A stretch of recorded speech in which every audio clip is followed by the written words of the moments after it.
¿Cómo era, doctor Ben? ¿Qué dice? ¿Qué tal? Buenas ¿Cómo está? noches. Un gusto Bien, tenerlo muy aquí, bien. Bueno, muchas gracias. Qué desafío, ¿eh? Sí, claro, claro. En un país impaciente, además, ¿no? Impaciente, claro, porque Permanente, obviamente... permanentemente impaciente. En un país muy aspiracional, además.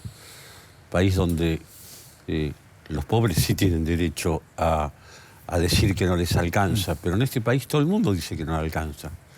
No le alcanza a los intendentes, no le alcanza a los gobernadores, no le alcanza al fisco, no le alcanza a los sindicatos que tienen convenios colectivos con trabajadores que de pronto ganan 30, 40 o 50 mil pesos, tampoco les alcanza. No les alcanza a los empresarios que contratan a esos trabajadores. País tironeado, ¿no? Son 60 y pico de años de inflación muy alta, donde se han generado comportamientos de puja, de pelea, porque es más importante defenderse de la inflación que innovar, invertir y producir mejor. Usted tiene una fábrica, produce bien, se esfuerza, trae maquinaria y tiene un gerente financiero en la Argentina que no entiende, y usted dejó la fábrica en la inflación, por más que uno trabaje. O sea, es un país raro, pero yo diría que el tema de la pobreza tiene, además de que tiene múltiples abordajes, pues hay cuestiones de diagnóstico. Hay gente que cree que es el Estado y los políticos los que se tienen que ocupar de bajar la pobreza. Y hay gente que cree que la pobreza no se soluciona con los planes, si bien los planes son necesarios. Obvio. Uno no va a dejar a la gente a la intemperie, pero la pobreza solo se soluciona con creación de empleo productivo. Y el empleo productivo se genera únicamente con la inversión.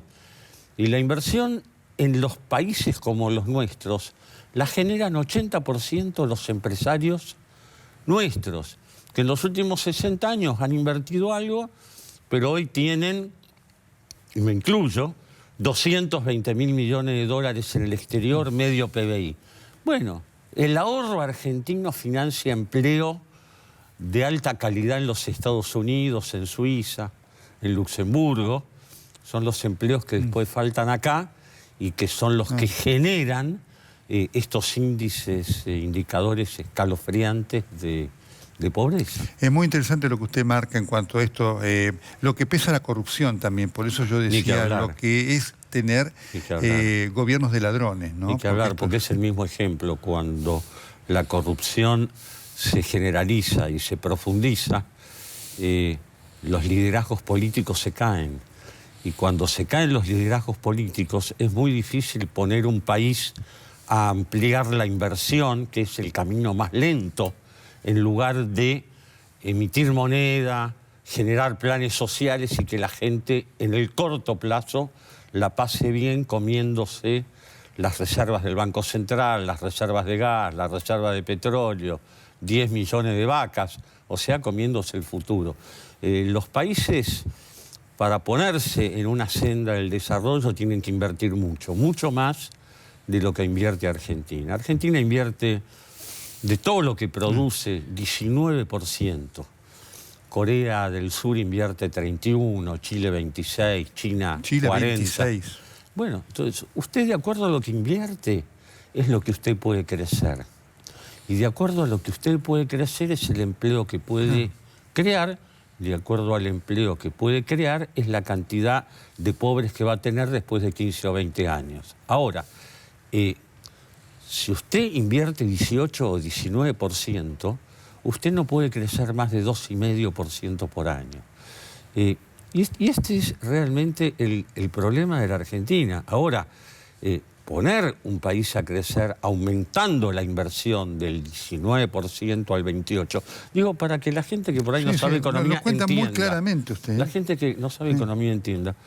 Hay una empresa que gana 100 pesos por año. Entonces, a fin de año, los dueños reparten los 100 pesos, se los llevan de la empresa y los usan para su vida personal. 10 años después, la empresa no creció absolutamente nada, porque si retira todas las ganancias, no puede invertir. Ahora, las empresas que no retiran ganancias, los dueños, y que reinvierten, 10 años después son enormemente más grandes que las otras. Con los países es lo mismo. Si usted no invierte 25, 26, 27 puntos del producto, no va a poder crecer más que 2,7. Es lo que invierte Brasil, igual que Argentina, es lo que crece Brasil en 20 años, 2,7%, y al 2,7% de crecimiento promedio, en Argentina no hay gobierno que aguante, porque la aspiración de la sociedad, este es un país de inmigrantes. Sí, claro. Pero además de bueno, todos los países han sido de inmigrantes. Es un país de inmigrantes nuevos. La gran inmigración tiene 100 años. Hay gente que supo estar mejor y está peor. Qué duro es. Pero en este país, digo, la gente que venía de Europa, que venía corrida por el hambre, qué paradoja, y empezaba a trabajar, toda esa gente tiene aspiraciones de ascenso social. En la Argentina los trabajadores no quieren hacer la revolución socialista. Quieren ganar un poco más y ver si pueden ponerse a emprender alguna actividad.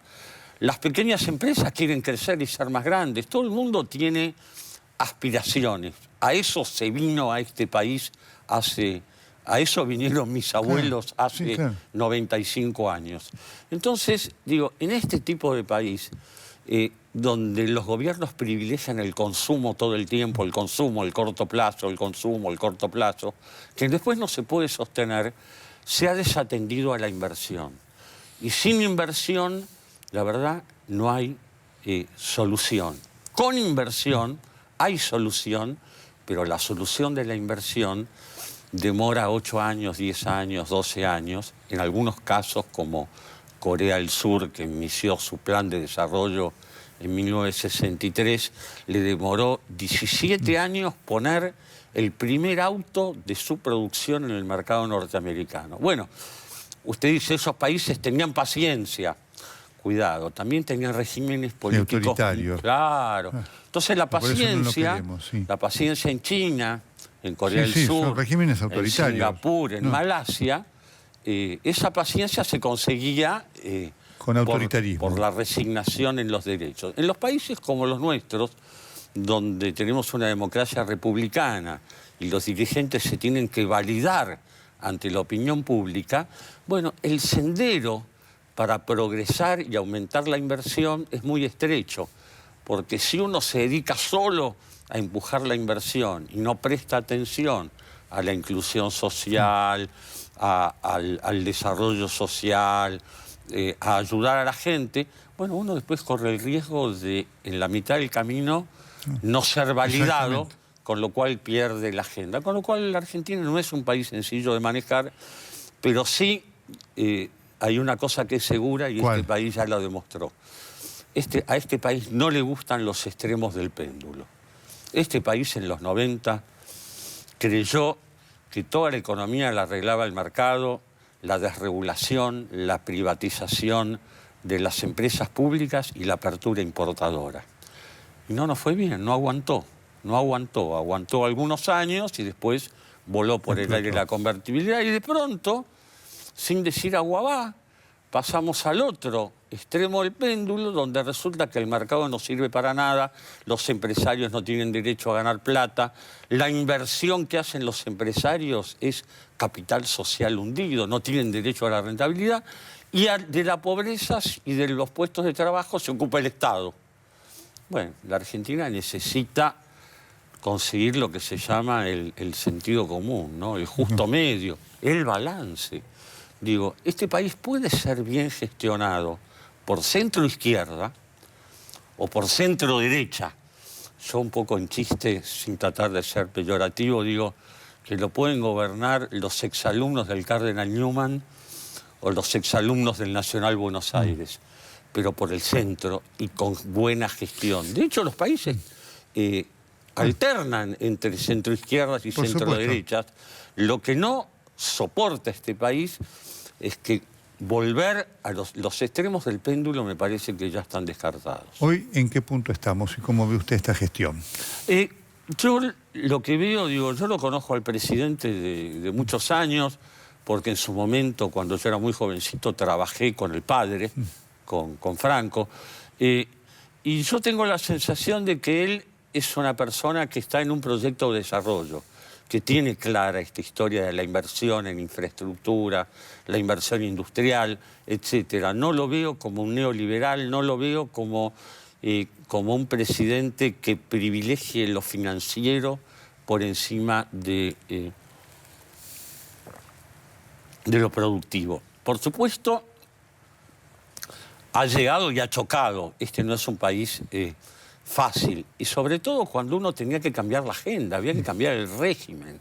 Un país que había empujado al borde, a fondo, el consumo y que en un momento se hizo insostenible el consumo, porque el consumo en la Argentina necesita dólares, porque todo lo que se fabrica en la Argentina tiene una componente importada enorme, las motos, los autos, la electrónica de consumo, y el país se quedó sin dólares, se quedó sin petróleo, se quedó sin gas, tuvo que empezar a importar, el turismo iba al exterior. Al quedarse sin dólares no se puede sostener más el crecimiento del consumo. Cuando se llega a ese punto, usted tiene que cambiar la agenda, tiene que empezar a impulsar la inversión para que la inversión vuelva a ser sostenible años después, de vuelta a algún ciclo de consumo. Yo creo que este gobierno en ese sentido puso bien el rumbo, con los problemas que tiene, obviamente, el tener que haber enfrentado tarifas de electricidad y gas congeladas durante 12 años,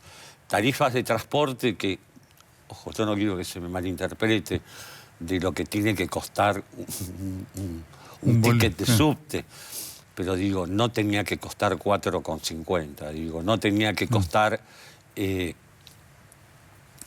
centavos de dólar cuando en el mundo vale 2 dólares. Tampoco puede pagarse 2 dólares claro, o $1. Porque los salarios pero no de dan, vuelta, claro, buscar el equilibrio, buscar el balance. Digo, usted no puede regalar la electricidad y pretender que la gente ahorre y cuide. Usted no puede regalar el gas y pretender que la gente no calefaccione las piletas de natación. Entonces, digo, había que cambiar, y era obvio que había que cambiar. ¿Se podía haber hecho distinto? Uno siempre, desde afuera, sabe que se podía haber hecho distinto, más gradual, no había necesidad de llevar el dólar a 16 pesos en marzo, porque eso espiralizó el precio de la harina, del aceite, generó la leche, todo eso aumentó 50, 70, 80%, la carne de pollo, la carne. Se podía haber hecho más gradual. El levantamiento del cepo. Y se podía haber esperado a negociar primero el juicio de Nueva York, poner un tipo de cambio de 12 pesos controlado, y mientras tanto que se negocien salarios, y después de que se negocien salarios, soltar el tipo de cambio y empezar a mover las tarifas. Acá se movió primero el dólar, con el dólar se movieron los precios, inmediatamente después se empezaron a mover las tarifas, y el 70% de los trabajadores argentinos no había empezado las paritarias, con lo cual le pegó de lleno en enero, febrero, marzo y abril. La mayor parte de las paritarias se negociaron en mayo, junio. Le pegó al bolsillo, generó una caída del salario real del 12%, y esa es la fortísima recesión que se vio en el segundo semestre, en el segundo trimestre de este año, en abril, mayo, junio y en julio. En agosto, la sensación que uno tiene y lo que uno habla con las empresas con las que uno trabaja es que en agosto la economía hizo piso y empezaron algunos rebotes en el nivel de actividad. En la última, el crecimiento para el año que viene al cual apuesta el gobierno, ¿usted en qué número lo pone en relación a la posibilidad de crear empleo? Mi proyección es de 5% de crecimiento. No se va a sostener ese 5 al otro año, pero en el año electoral el gobierno, con dólares que los consigue en abundancia ahora con el crédito internacional, tiene la posibilidad de que el año que viene, así como este año los salarios perdieron fuertemente con el dólar y perdieron con la inflación, el año que viene los salarios le van a ganar en la carrera al dólar, habiendo crédito y dólares del exterior, y le van a ganar a la inflación, con lo cual el año que viene la economía argentina va a recuperar lo que pierde este año y tal vez un poco más. Doctor Beim, muchísimas gracias. No, gracias por la invitación. Muy bien, el gran desafío de la Argentina para combatir la pobreza, este flagelo que condiciona el presente y el futuro de nuestro país.